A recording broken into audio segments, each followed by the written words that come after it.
Right, in this video I'm just going to introduce you to a few ways that we use technology to engage students. I'm going to talk a little bit about how we use audio, then how we use video, touch on some interactivity, and then I'll introduce you to our learning wall. We'll start off with a short clip, which is a 20th century teacher talking to a 21st century teacher, two colleagues of mine. I hope you find it fun, and then I'll show you some of the resources after this video.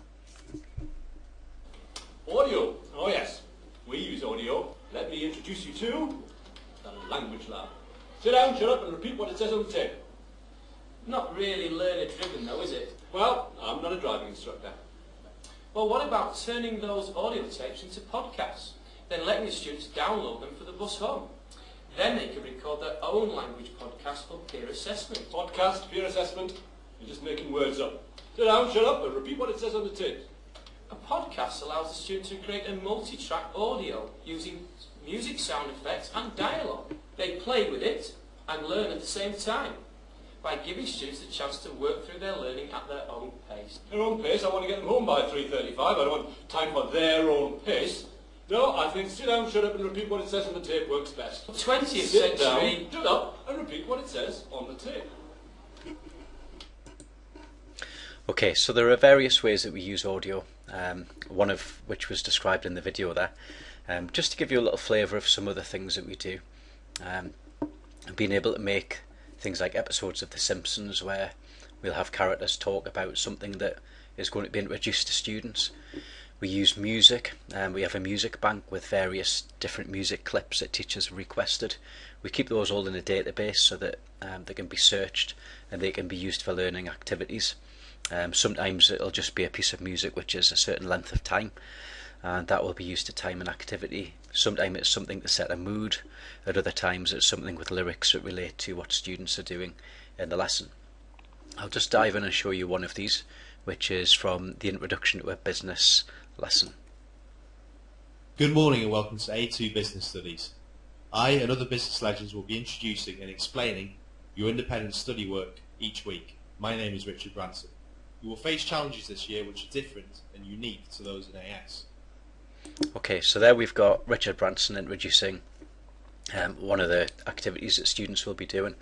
This was created very simply using a program called Crazy Talk. If you haven't come across it, it's worth looking into. Very easy to make a similar type of video, but just makes things, the introduction to the lesson, a little bit different and more engaging for students. So there's a little bit on audio. There are tons more examples, but I'm just giving you a taste at this stage. Now going to come on to visual. Just get rid of the video there. Again, there are a number of examples I could show you here about how we use video and visual prompts to introduce things and to engage students. I'm just going to show you one example. This is one of our assistant head teachers pretending to be Superman to introduce a topic in science.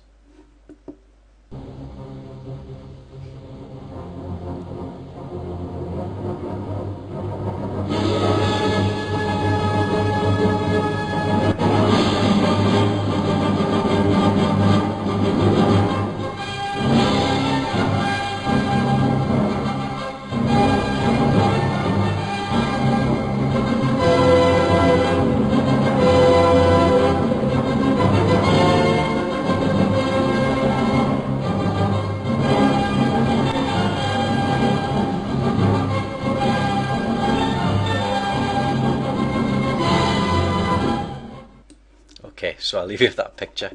That's just a nice way of introducing the topic of pollution, which gets students instantly engaged using video. And there are tons and tons of different ways that we've done similar things. We do this using the green screen room that we've got in school. And now move on to interactivity. Again, just to give you a couple of examples, there are all sorts of different interactive activities that have been made for us by our fantastic web designers, and we can do things like take common TV shows like Countdown and then build those into lesson activities. So this was a game of Countdown that was made for English. You can go along, you can choose just as you would in the real game, different letters. start the clock.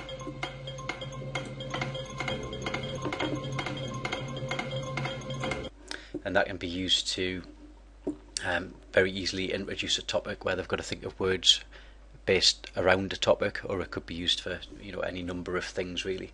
So you get the idea. Lots and lots of different resources that we use to try to keep students engaged in their learning. And the last thing I'll finish with is our school's learning wall.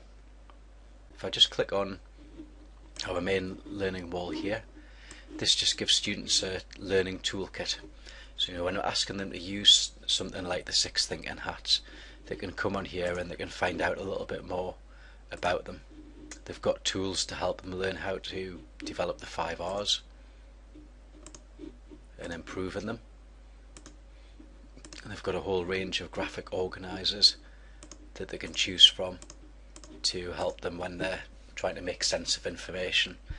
And just giving them this kind of toolkit gives them that independence to choose their own way of learning, and that's something else which we feel really engages our students.